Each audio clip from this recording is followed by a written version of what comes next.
The Soulblight, led by Prince Vhordrai, has decided to ignore Nagash's warnings, and he has summoned his own horde. And Nagash dispensed the Nighthaunt to put this traitor down. Hey everyone, this is Chad. Thanks for coming to Arctic Horde Wargaming. Today we have a match between myself and Travis. I brought the Soulblight, and Travis brought his Nighthaunt.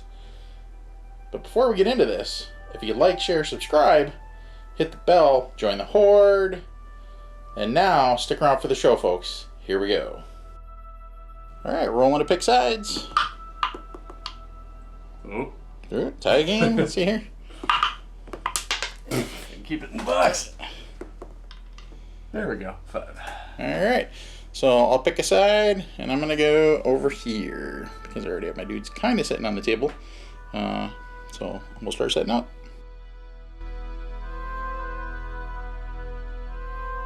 War of Attrition. At the end of the battle, each player adds up the point values of all enemy units that have been destroyed. If one player's total is at least double their opponent's total, they win a major victory. If one player's total is less than double but still higher than their opponent's total, they win a minor victory. Any other result is a draw.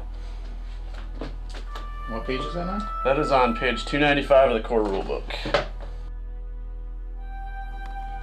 If you notice, as Chad's setting up there, bad Chad, don't grab your dragons by the wings. I've repaired those wings a couple times already.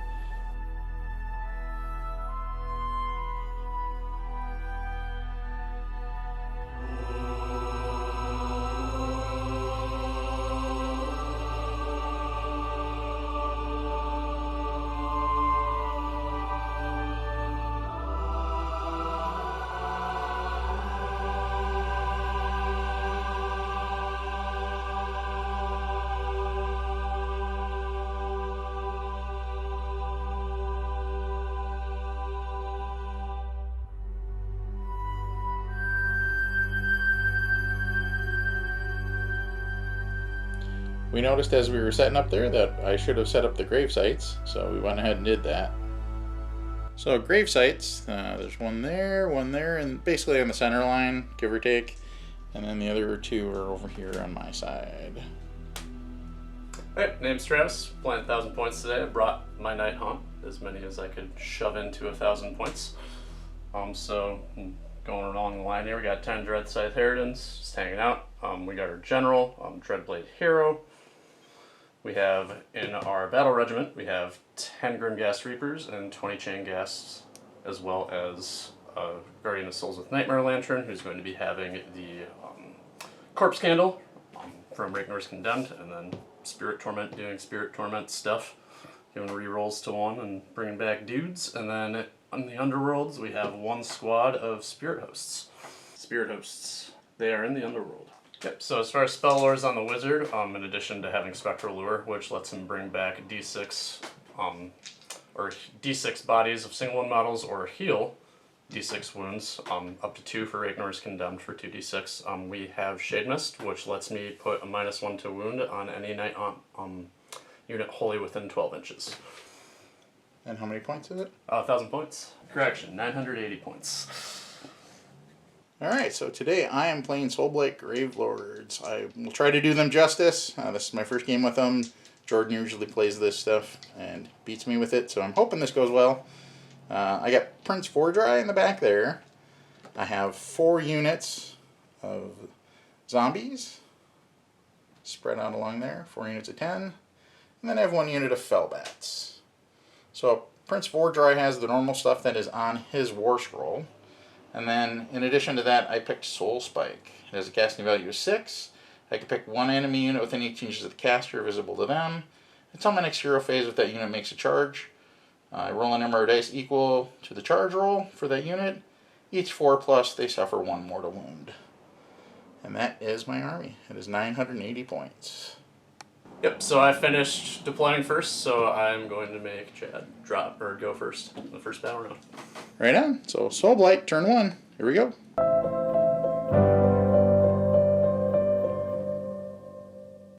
So turn 1 for the Soulblight. Pretty uneventful. I scooted up the zombies as far as they could scoot anyway. I just moved them forward. I didn't run them because I was trying to keep them out of charge range. And then the bats, I just kind of scooted him over a little bit to make sure that he didn't get in behind me in the corner there. Prince Vhordrai shuffled over to the center. He's just surveying the battlefield. He did cast a spell, and I got quick blood off, so it's +1 to wound, +1 to hit. And that is the end of my turn. So we're going to go into Soulblight, turn 1.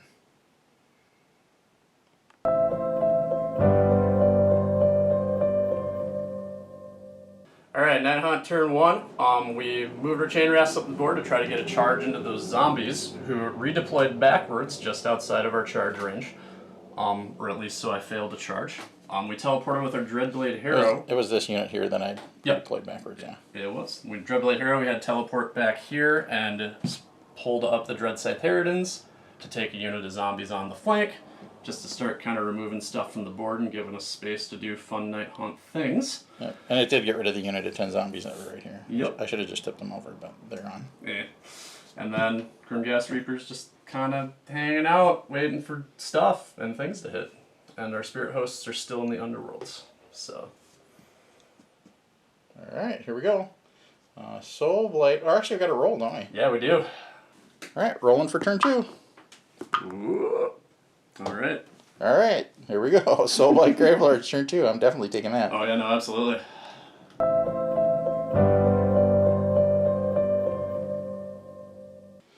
Okay, so on my turn, I attempted to charge with a bunch of stuff.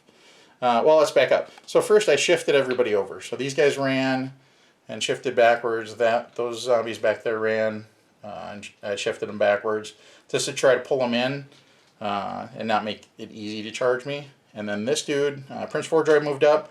I was hoping to get a charge off on these guys over here. Unfortunately, he failed, and then I attempted to re-roll, and I failed again. And the zombies there, they failed. And so the only unit that got in there, unfortunately, was the Fellbats. And he was able to dispense with them pretty quickly.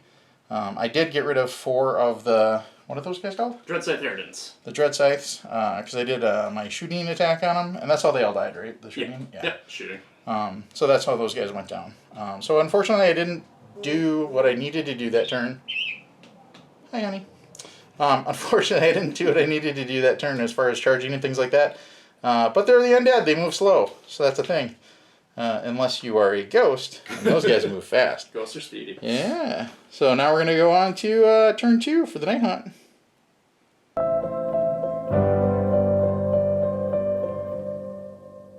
Alright, Nighthaunt turn 2. We took the Dreadblade Hero over to the other side of the board, pulled the Dreadscythe Harridans in to try to get a charge off on the zombies that were over here, and then because we were really smart, we pulled forward the Blotted Chain Rafts within 9 inches, so they redeployed backwards, taking away that charge, but we were able to get the Chain Rafts into this squad of zombies and end up taking out 6 of them? 6 of them. Yeah, 5 of them died in combat and then 1 during battle shock. 1 ran away. And then Spirit Hosts we dropped in the back corner to try to tie up the big old bad boy. They failed their charge, but now they're just hanging out hoping for a double turn or just gonna run forward and be annoying later. So. Alright, so we'll roll for turn. Alright, rolling for turn. Yep, I'll take it. Alright, here we go. Soulblight, turn, not Soulblight. The other death. The other death, yeah. Drawing a blank. Nighthaunt. Nighthaunt! Turn 3. Here we go.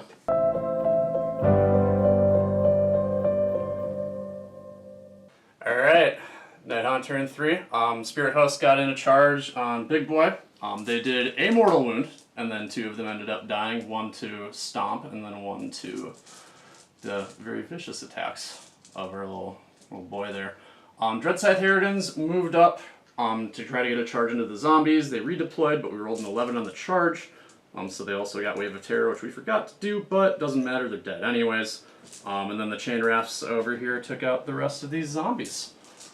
We're sitting pretty good on attrition right now, so. Ghosts hanging out doing ghost stuff. They were dead already anyway, but Yeah, they're they deader. Yeah. That 11 was luck. That was very, very lucky, so. Well, and then on this guy here, you did actually get a wound on him, but I was Yep. able to bring the wound back, so Yep. he's even up still on. He's got his full complement of wounds right now. But Yep. yep, you are definitely winning the war of attrition. Yep, and we're hanging out and we're still tying up your big monsters, so that's pretty important. So. Yep. So here we go. Turn 3 for Soulblight.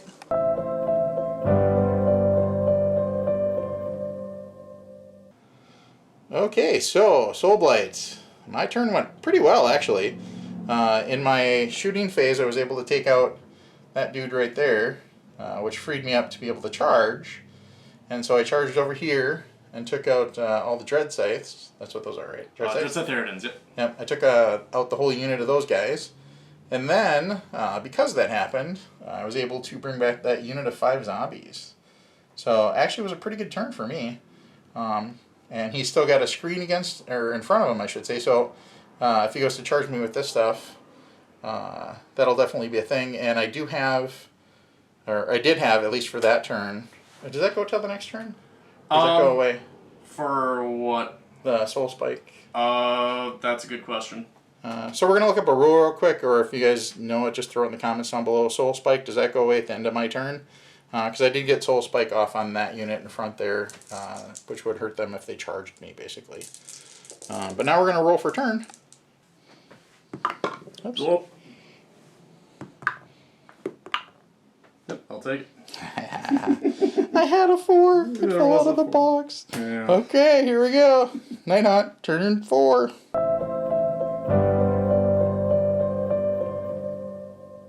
Alrighty, Nighthaunt turn 4. As per tradition, we failed to cast Shade Mist, which is always fun. Basically, we decided since it's more fun to run up and try to hit stuff, let's do that. So we pushed forward pretty much everything. Big Boy redeployed back as soon as the chain rasps came forward, and we killed 10 zombies. It was a good time. And the zombies, the 5 over there, tried to hit, and they unfortunately did not. They just kind of zombied a little bit. So, yeah, pretty good turn. And we'll see how much of our stuff dies now. Alright, Soulblight, turn 4.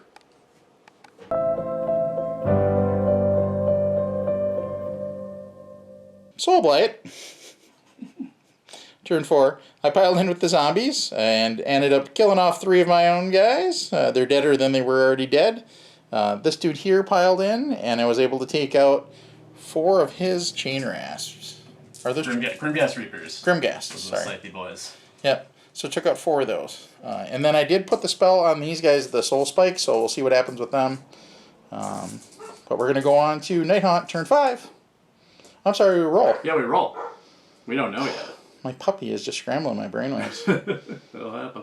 Okay, so we're going to roll for turn. Oh. Yep, I'll take it. Alright, here we go for turn 5 for Nighthaunt.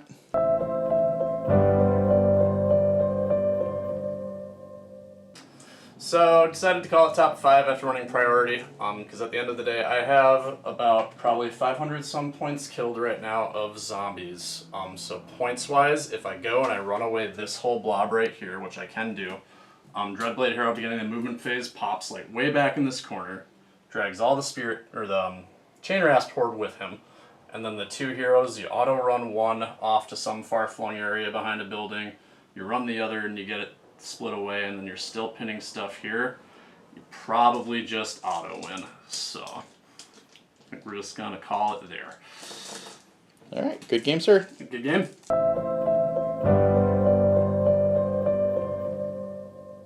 Yeah, that was my actually second game of 3.0. Mm-hmm. That's your, what, third? Yep, third. Third? Or not. And actually what was really awesome about this game is, and we kind of talked about it a little bit as we were playing it, usually at a 1,000-point game, you know after turn 2 what's going on. Yep. This one went to turn 5, and we really had to kind of look at it even at that to see was it worth calling it at turn 5 or actually playing it out. Mm-hmm. Yeah. Which I think is awesome. Yeah, I think it's sick. I mean, it's kind of one of those, the 2 lists, like for me, I very much want to pick my targets, and I don't want to throw everything at you, because if I do, he just comes in and he destroys everything I love and hold dear, and you kind of want to do the same thing in a sense. So it's kind of this cagey cat and mouse, like bopping around the table, trying to pick off what you can for points, but not giving up too much. So, and I think we made the right call of not putting objective markers on the table, because I don't think that would have been a fun game. This matchup, I would have Nighthaunt would just scenario that out so hard. I think in most cases, because zombies would go up and be like, "I'm here," and then they'd just disappear, and then like especially if there's multiple objectives, I just sit on 2 while you run him at something, and I probably just score. So. Well, and if there was 4 objectives, you'd sit on 2 and win that way. If there was 2 objectives, you'd sit on 1, I'd sit on 1, and just stare at each and other, just look at each other the whole game. So I think, I think that was perfect. If not doing it that way, and it was a good learning game. Yep. Definitely with 3.0, there's a lot more things to do in between. Yeah, a lot more. A lot more, and we left off the cards too. We talked about that and decided not to do the cards. Like the extra like the root like the twists and stuff. Yeah, because it just for this first kind of game of getting, and not first game, but second game anyway, getting into it. I don't know that I'll use those for a while. Right. And that's only an open play thing. Like the moment you go to match play, you start having to think about battle tactics, I think they're called, where you're like picking a thing every turn to do for points. But like even then, like the scenarios function without it. If it's something you want to like leave out while you're learning or things like that. So, which is probably a smart thing to do, because first 2 games I played were both at 2K, and it's like, wow, it's a lot. It's really cool. Like it adds a lot of depth that wasn't there before, but it's stuff to get used to. So. Well, and at 2K, you have a lot more models on the table too, so there's just more things to remember. Yeah. And all kidding aside, that's actually part of the reason why I want to do the Sons of Behemoth. Oh yeah, just less. And I have 7, 8 models on the table. Or just play Iron Jaws and be like, my job is to go this way at you and roll dice. Well, even with Iron Jaws, they're pretty layered. You do have to be careful with them. They are, but at least your movement phase is easy. It's just like go fly. Yeah, my cousin Ryan plays the Iron Jaws for the channel, so he uses those quite a bit. But for me, I've watched enough of his games to know that I don't know that I want to run that already. Right. It's just not my jam. Yeah, I mean, Sons of Behemoth, you get all the monstrous actions, you get to do the monster stuff, and you only have to worry about like 5, 10 models, if that. Well, it's fun too if you read through the lore. The lore on them is awesome. They can literally like kick over buildings and stuff like that. And I'm like, oh yeah, that totally sounds ace. Yeah, and you can actually do that now. So. You can destroy garrisonable buildings. So you can just walk up to something and be like, this isn't here anymore. Yeah, and that's what sounds like fun. So when I read that, I'm like, oh yeah, I totally want to do that. That'd be fun. Yeah, absolutely. But yeah, as far as this game goes, throwing down the grave sites, that was one thing I kind of missed at the beginning. I should have done it sooner.